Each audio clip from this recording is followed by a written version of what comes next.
Welcome to part 8 of my series on servicing an Olympus BH-2 microscope. In the previous 7 parts of this series, I went through and totally disassembled, cleaned, and re-greased this thing so that it's now ready for service. So what I want to do now is I want to put optics on this thing and maybe lead you through some of the adjustments and setup on this scope. And maybe also I will include some stuff at the end showing how bad some of these scopes can actually be.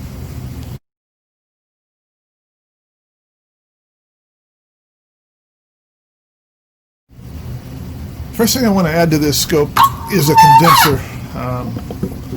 Right now, as you can see, it has no optics on it whatsoever. But to put a condenser on here, what you want to do is you want to raise the stage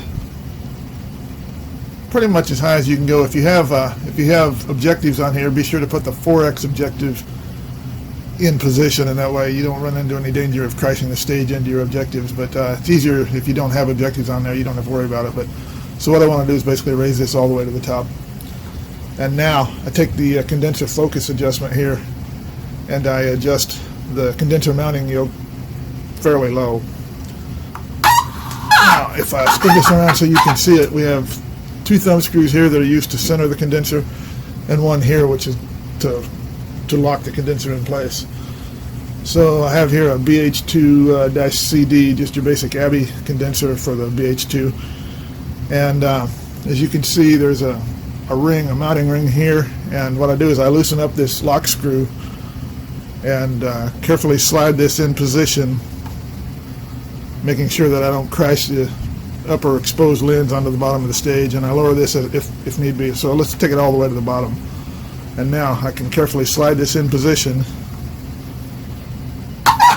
and then what I want to do is I want to rotate it so that this text and scale is right in the front of it's facing directly towards you. And once you have that, then reach over here, turn over and snug down this lock screw a little bit, and at that point now this condenser is not going anywhere.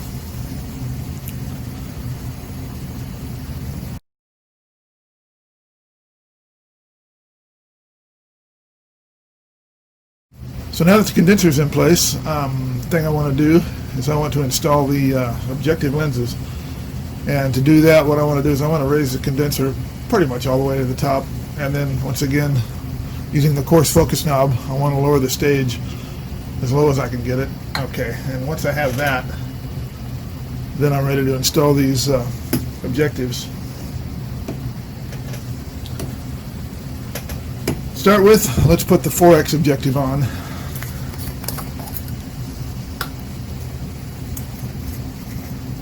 In this case, this is an A4 objective, and what I want to do is right on this front position here, I want to hold this carefully in place, making sure I don't drop it, and rotate it as you can see here till the threads engage. Once that happens, snug it down. Okay, so now we have our low power, which is to say the 4x objective, in place here. So the next thing we want to do is put the 10x in there. As you can see, there's a red ring on here that indicates it's pretty much a universal convention, and that indicates that that's a low power 4x objective. So if I open up the 10x objective, you'll see that it has a yellow ring on it, which is also a convention. So in theory, you can install these objectives in any order you want, but the standard way to do it is to install the low power first, and then what you want to do is you want to rotate the front this direction 1 notch, and then install your next higher power, which in this case is an A10. Once again, be very careful not to drop it, not to cross thread the objective, but once you get that in there, snug it down. The next one we'll put in is the 40x objective.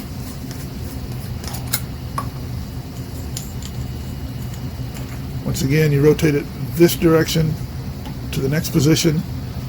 Take the 40x objective, which has a blue ring on it by convention,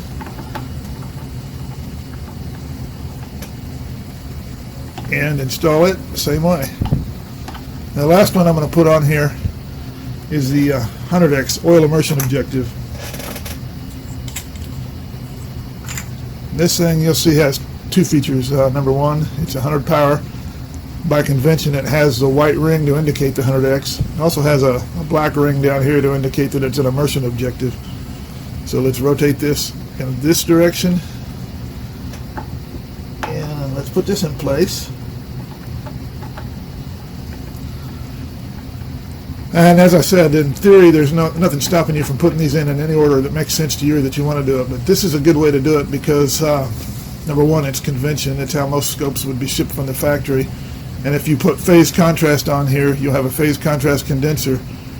And it will be set up so that to go from one objective to the next higher power, you'll rotate the nose piece in this direction, and then you'll rotate the dial on the phase condenser in exactly the same direction to keep them in sync. So that's the most intuitive way to do that.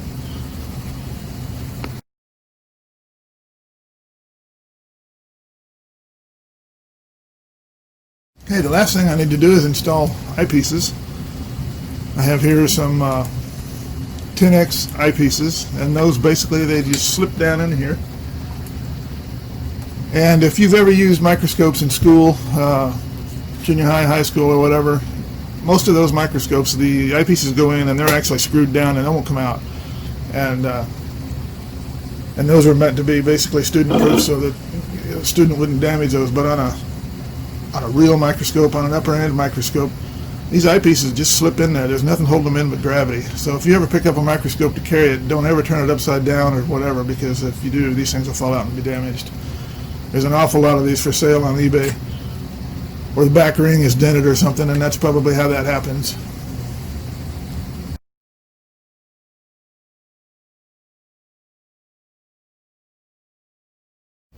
Okay, now to fire up this scope, the first thing I want to do is I want to take my bench power cord here and turning this around.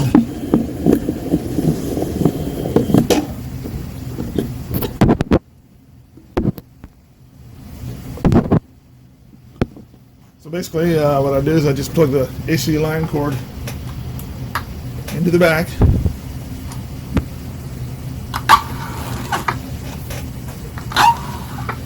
And at this point now, we should be ready to fire this thing up. As a matter of just good practice, there's a slide control here on the side, the intensity control, I should say. And what you want to do is you want to make sure that that's always adjusted towards the front to the minimum intensity setting. And that's a good practice to get into because it's easier on the halogen lamps to power them up at minimum intensity. Okay, so then to turn it on, just hit this power switch here on the front. And you should notice that the power LED comes on here, and there should be no other LEDs lit because the intensity is set to minimum. I'm going to go ahead and raise the stage up just a little bit so you can see the field exit lens. Okay, so now, if I slide the intensity control here on the side towards the back of the unit, you should get some lighting coming in, and you should be able to see that here. And that's adjustable by this field diaphragm adjustment here. So I want to just set it this direction, which is maximal intensity, maximal aperture, I should say, for the field diaphragm. Okay, and if you look, you'll see that there's light coming up here, and this thing is pretty well lit up. So let's go ahead and turn this back down. And the first thing I want to do now is lower the stage so that I can get access to this area of the stage. I want to take a slide. In this case, this is just my standard slide that I use for I just keep it on the bench just for whenever I need a slide. And in this case, this is just a histology slide, H&E stained, but I guess it doesn't really matter what it is. But basically, when you put the slide on the stage, make sure that the cover slip is on the top and not the bottom. If you put it on upside down, you won't be able to focus on the high powers. So it has to be set up so that the thin cover slip is on top. At that point, you slide it into the specimen clip here. And as you can see now, it's more or less in place over the condenser. So if I turn the intensity up, should see a spot of light on the slide. And what I want to do is I want to adjust these two position knobs over here to position the stage such that the light spot actually hits part of the specimen that I want to look at, and that way I'll know that there's actually something under my lens, under my objective lens, so that I'll be able to, it'll make it much easier to find something if there's actually something there to find, I guess is what I'm trying to say.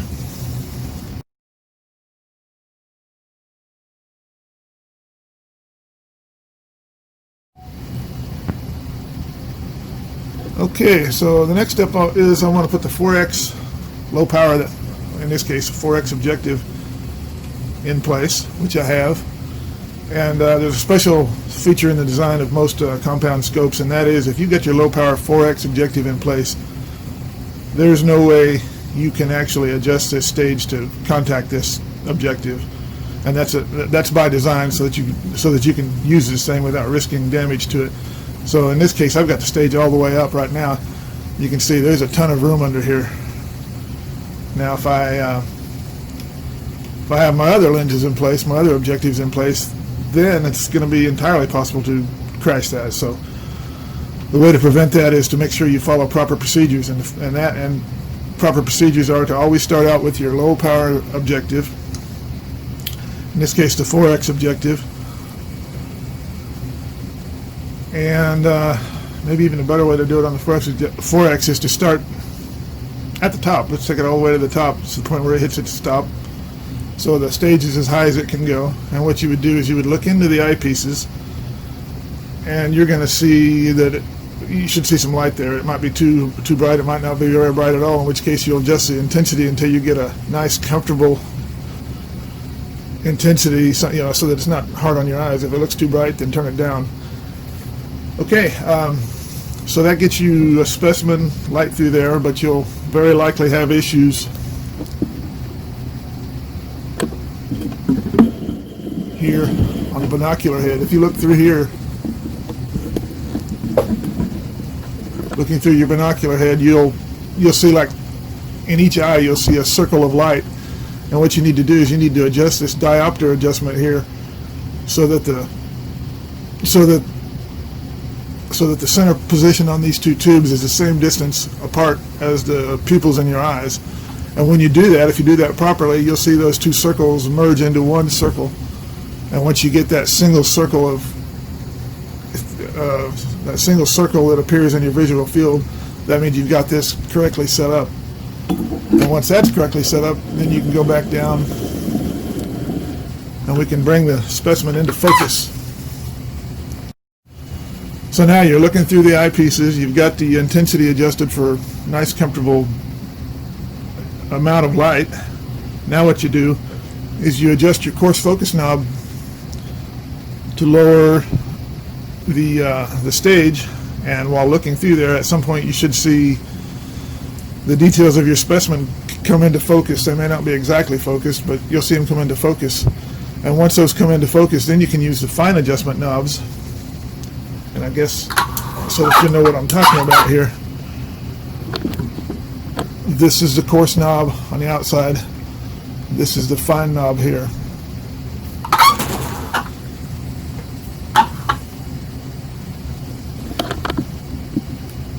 Okay, so you're looking through the eyepieces, you get your light at a comfortable intensity. You adjust the position of the stage until your specimen comes into focus, and if necessary, you can tweak the positioning of the slide, and that's done by these two knobs. This knob here moves the slide in the horizontal or x-axis. This one here moves it in the y-axis.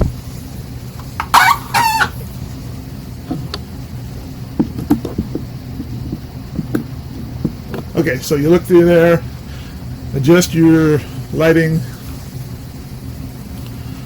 adjust your focus, adjust your specimen centering until you see what you want to see, and at that point you've got it in focus and properly set up for the 4X objective. Last thing you would want to do is adjust this aperture ring on your condenser. This is your basic Abbey condenser. I know in German I think it's pronounced more like Abe, but this is America, so I'm saying Abbey. Okay, so this adjustment here, that sets the aperture of the condenser, which basically sets the numeric aperture of the entire system, or it has an influence on the numeric aperture, I should say. And what you essentially want to do is you want to adjust the numeric aperture of this ring to be at or slightly less than the numeric aperture of your objective. In this case, on a 4x, typical number is like 0.1. In this case, it is 0.1. So I'm going to turn this pretty much all the way down. I'm going to set it to minimal. Okay, now at that point, we should see some decent imaging, and you might find that if you set that all the way down, you may or may not have to turn your intensity up to compensate for that. But at this point, you should have a good view of the specimen at low power, i.e. 4x, and we're ready to progress on to the next objective.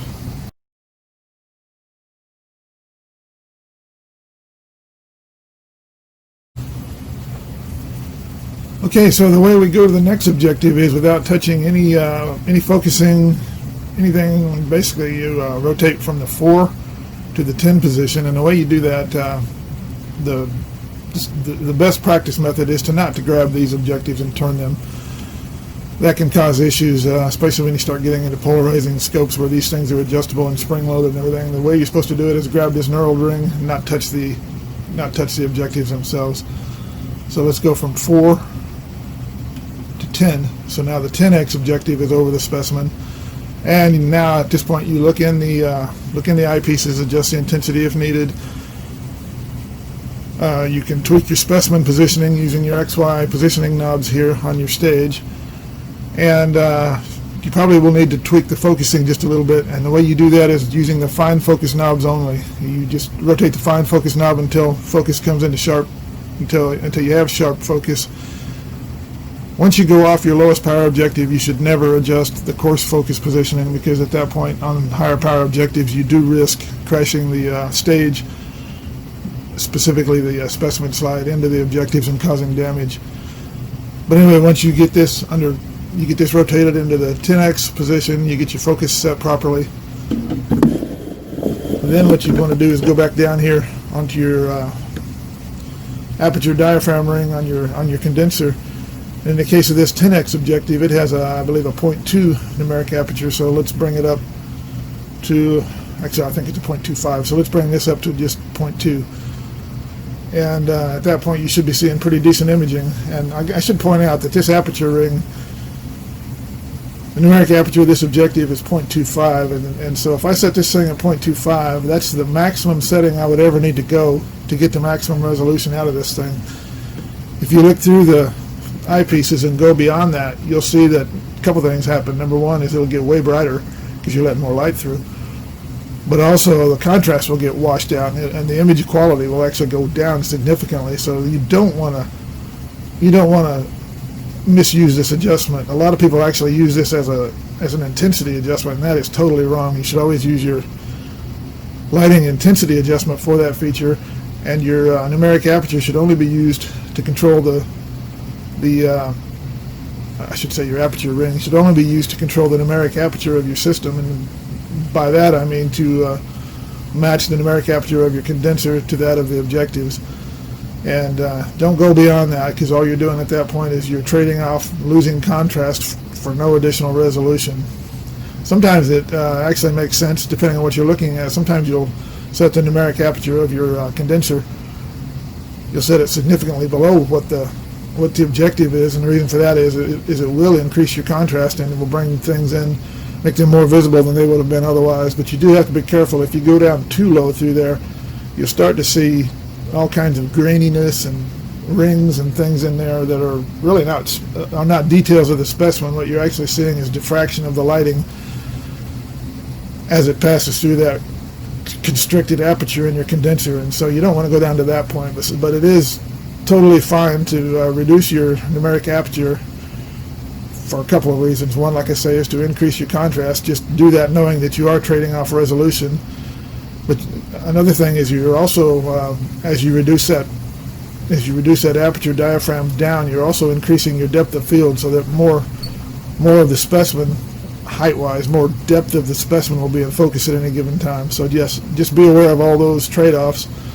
And the main thing is, don't use this as an intensity control. If you watch YouTube videos, you'll see people left and right telling you, turn it up until you see the right intensity.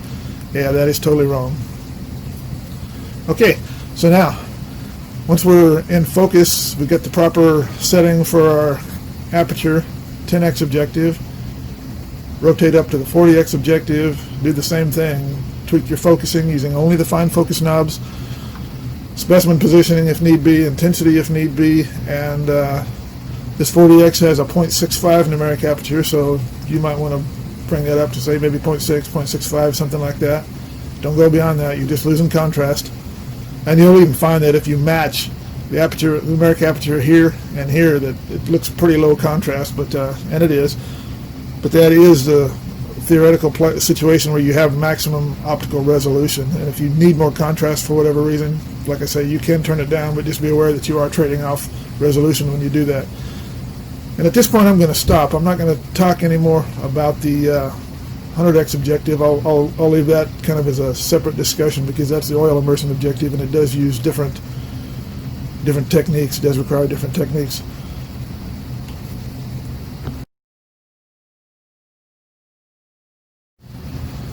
Couple things I should mention also. When you set up your original imaging through the 4x low power objective, you're using the coarse focus to get you close, get you in the ballpark on the focus. Then you use the fine focus to tweak the focus. And once you do that, once you change from 4 to any other objective, be that 10, 40, or a 100, anything but the lowest power, don't touch the coarse focus knob anymore, because at that point it becomes more likely that you're going to crash the stage, the slide into the objective, and possibly cause damage. So if you're using anything but your A4 or but your 4x low power, sometimes called the scanning objective, use only the fine focus knobs from that point on. Now, having said that, I should point out that there actually are some design features in most scopes, and definitely true in the BHTU scopes. And that is that on the higher power objectives, in this case 40 and 100, this objective tip is actually spring-loaded. Similarly, on the 100, it is spring-loaded. And that way, if you adjust the stage to the point where it gets too high and the glass actually contacts this lower element, it has a chance, it should depress that spring and has a chance of protecting itself so that you don't crack the slide or damage the optics on the objective. But you don't ever really want to do that. That's just there as a belt and suspenders protection. And also, it's fairly common, I should point out, that you get an objective, an A40 or 100 or whatever, through eBay. You may find that this spring-loaded mechanism is very stiff or won't depress at all. If so, that needs to be serviced, because this should be, the only friction you should be feeling here is spring force. There should be no actual friction involved.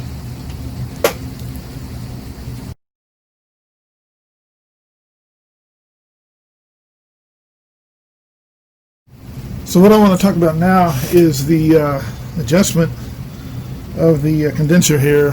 There's a condenser focus knob on the other side that I'm turning, and as you can see, it's changing the height of the positioning of the condenser. And there is an adjustment over here. We talked about it during the rebuild of this substage assembly. There is an adjustment that limits the maximum height of the condenser, and the reason for that is because you don't want it to go too high, because if it gets too high, the top glass on the condenser can actually contact your specimen slide, and that's not a good thing. So I'm going to talk a little bit about how to adjust that. First thing I want to do is I just want to take a piece of optical cleaning tissue. What I want to do is I want to lower the condenser to its lowest position. Then I want to place this over the top of the condenser.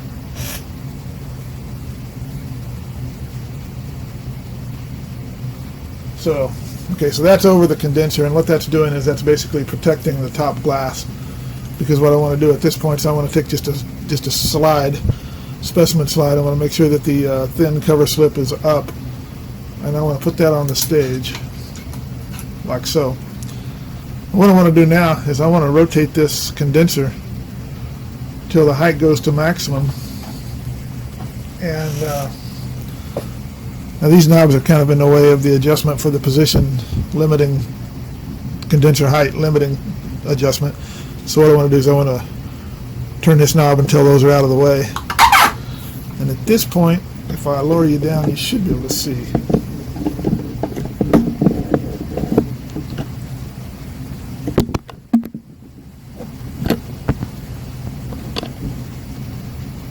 Okay, you can kind of see it. It's not real easy to see, but right in here, if I lift it up, maybe it's a little easier to see, but right here there's an adjustment. It's an Allen screw adjustment, a hex screw. So I've got a 1.5 millimeter hex tool that fits into there. And what I want to do is I want to adjust the condenser until it's at its maximum position, maximum height. Then I want to reach in with this tool and just loosen up that hex screw, that little set screw. Loosen it up a little bit. And at this point, I can go, as you can see, I can raise it higher than I was originally going before. And that's because that plunger that's in there, if you followed along in the rebuild series on this substage, you'll know how that mechanism works. But anyway, now what I want to do is I want to go back and adjust this so that the specimen slide, if I can adjust it here, so that the specimen slide is over the condenser, is over the top glass of the condenser. And now, if I raise this thing up, if I keep going up, you'll see that at some point it actually, I don't know, I can see it. I don't know if you can see it. Let's go in just as close as we can get it and see what happens. You'll see that as I raise this condenser height,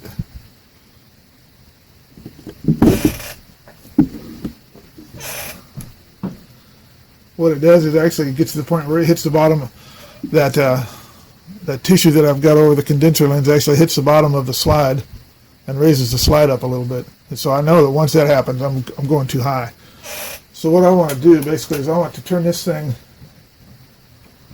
making sure holding this glass slide, holding it flat to the stage. I want to turn this up to the point where it starts to touch, back it off just a little bit so that the condenser lens plus the tissue is almost but not quite touching the slide. At that point I want to hold that position where it's at, and then I want to go in with my hex tool and snug that set screw down. That's easier said than done because I grabbed the wrong tool. Okay, using the 1.5 millimeter tool, snug that set screw down. So now I should find, if I put this back in place, I should find that it goes, when I adjust the condenser height, it goes to the top and hits the stop. I think you can hear that happening. Hits the stop before it gets to the point where it's touching this slide. And I can prove that by just pulling this out and feeling there's no friction there where I pull this tissue out. Let me go back down so you can actually see that. So I'm holding the slide down against the stage. I can pull this out and there's no friction. So I know that there's no contact between the top glass of the condenser and the slide, even at its top position. And that should give me enough adjustment range to bring this into proper Kohler. I know that's not the German pronunciation, but bring it into proper Kohler adjustment. And if it turns out that it's not, then we can always repeat this adjustment. We can always repeat this set screw adjustment here to bring it up a little higher. But I think it's in the proper position now, and I'll prove that when I set it up for Kohler.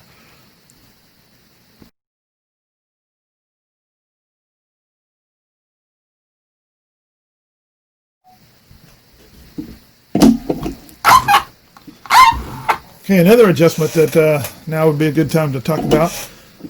Since we've got the whole microscope together, we've got the stage on there, so we've got the maximum weight on the substage and on the focus block as it will ever see. And the adjustment I'm talking about is this. This is your fine focus, this is coarse focus, and one back, there's a ring here, and that is your focus tension knob. So if I rotate this, if from the front perspective, I rotate this tension knob counterclockwise, it will make the focus mechanism so loose that, as you can see, any little bit of force, even gravity itself, is causing this thing to spin. Gravity is pulling it down. That's obviously undesirable because you would have focus creeping, so that's not acceptable. So now what I want to do is I'm going to turn this tension knob in the back clockwise, and that will make it a little stiffer, and you'll see that it's quit creeping at this point. Still a little bit of force on there and it creeps. So let's tighten it down a little more. And we just keep doing that until what seems like a reasonable force on this stage does not affect it. And at that point, we've got a good trade-off between the stiffness that we feel here versus resistance to backdrive. If I tighten that too far, this is going to feel really stiff, but it won't backdrive. So I want to just find that magic spot where everything works, and I'm okay with that. And I think that's where it's at now. I should mention that tension ring there on the back has a couple holes in there to allow you to adjust it. And if you have a scope that's got grease in there that's pretty old, you might find that ring is really stiff, in which case you can stick a pin or something in there to adjust that. But on a scope that's been freshly rebuilt, you can usually adjust that by hand with no problem. Should also mention on the BHTU scope, this is the proper way to set the tension of the course of the focus mechanism, specifically the tension you feel in the course knobs. Other scopes, it's common to grab one knob, grab the other on the other side, and turn them in opposite directions to either tighten or loosen the tension. Never do that on a BHTU scope. You'll trash out the mechanism. You'll strip that pinion carrier, those two set screws that bite into that. They'll spin on that course shaft, and you'll cause all kinds of havoc, and you may not even be able to get the thing apart at that point. I've seen that happen before. So just remember, if you need to adjust the tension knobs, or adjust the tension ring here on the back, on the right-hand side, and don't ever turn the knobs in opposite directions.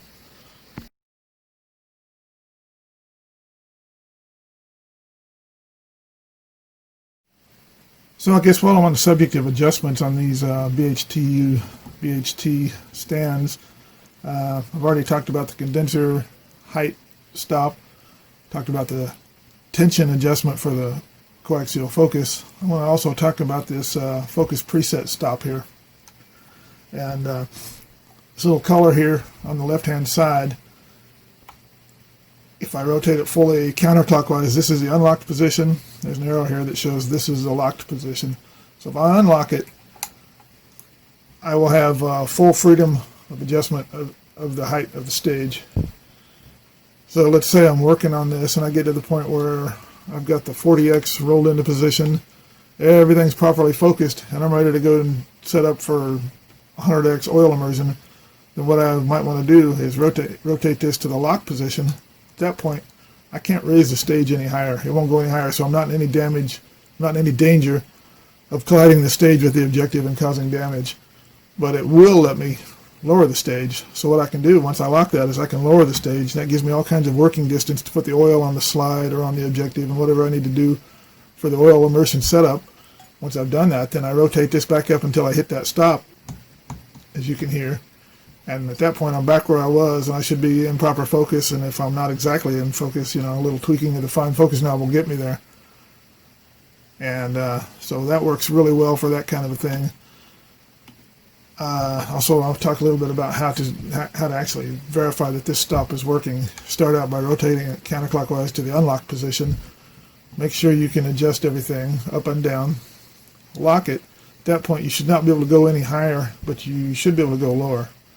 And then to test that this stop is healthy and is actually working properly, go to the point where it's at the stop at the max position, rotate this knob, say a quarter of a turn, and then loosen this, rotate this tab counterclockwise to unlock it. When I do that, I should hear the spring disc rotate around and slap like that. So that's that's one that's properly working. If it spun really slow, really sluggish, and I didn't really hear that pronounced slap, then that could indicate that maybe there's a little bit of contamination in there, and that needs to be taken apart and cleaned to work properly. But this one seems to be working well. Okay, well, I think that's all I want to say about the setup and usage of the BHT BHTU, I should say just BH2, BH2 scopes. I will do supplemental videos, one showing the adjustment, setup and adjustment for color illumination. And in that video, I'll be discussing these two adjustments here and how to properly use them, as well as this. So this is the aperture, I should say this is the field diaphragm aperture setting. These are the positioning adjustments for the condenser. So those will be in supplemental videos. Thank you for tuning in. I think at this point I want to maybe talk a little bit about some scopes and like the horrible condition that you can see them in.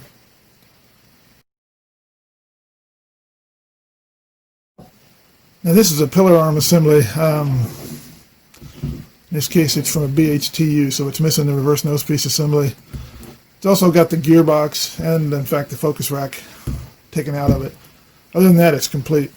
And this is, to me, is very interesting because you don't typically see this. It's a good combination of good and bad. So if I check out the focus rack, or I should say the focus block, raise it to its max position and drop it, that thing working really well. It's nice and free. If I were working on a scope like this, if I were working on it to sell, I'd probably still disassemble it and clean it just so that I know what condition it's in.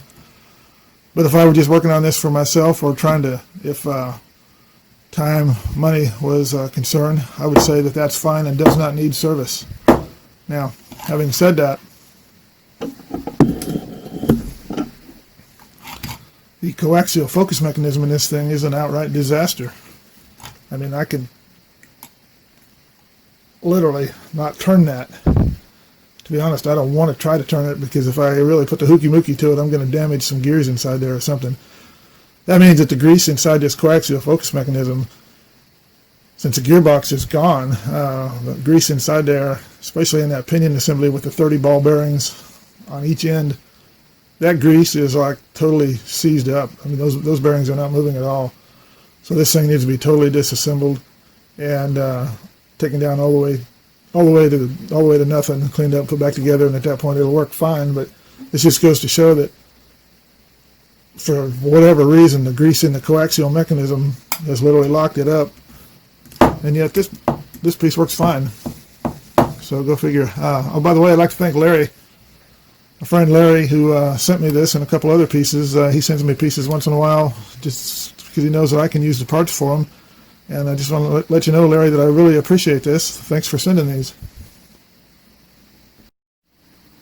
Oh, and by the way, lest you be thinking that maybe this thing is locked up because the tension adjustment is too tight. Well, yeah, maybe. I mean, the tension adjustment is definitely too tight because the thing is gummed up and the grease is turned into wax. I don't know, turned into a solid, whatever it is.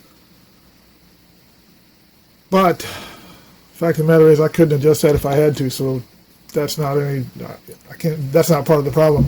Similarly, this preset stop, I couldn't adjust that if I had to. If I tried to really adjust that, I would just break that tab off there. So this does have to be taken apart and everything loosened up with solvents and penetrating oils and heat as necessary until it finally does come apart with minimal persuasion.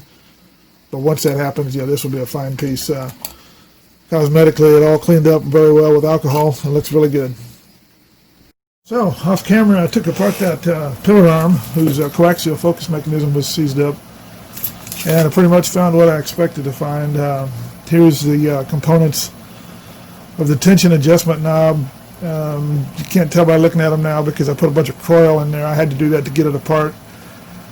I also had to put coil on the other side to get the preset stop mechanism apart. So these parts were a lot more solid than the grease in them was a lot more solid than they appear to be here. But this is the main thing that I've found, and that is that this thing is almost impossible to turn. I don't know if you can see the marks on my thumb from that, but that's really stiff. I've got here a unit that looks like I overhauled July of this year. No problem. That feels like it should. All you feel is you feel the grease shearing, but you don't feel any friction or any grittiness or anything. It feels really smooth.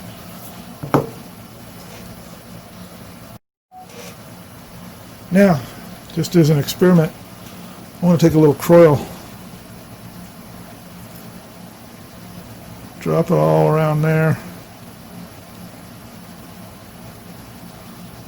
put a good bead of it in there, and give it a little bit of time here. Okay, I've freed it up.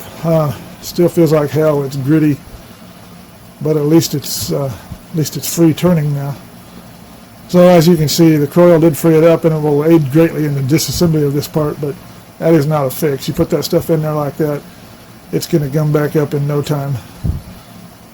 But it was an experiment, and you can see that this oil does loosen up this grease, and it does make disassembly possible, whereas before it would have been virtually impossible without a torch to get this thing apart.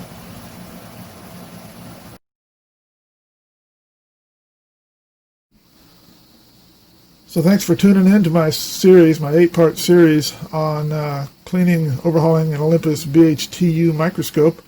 I'll continue to produce videos here and there as I feel the inspiration to do so, but thanks again.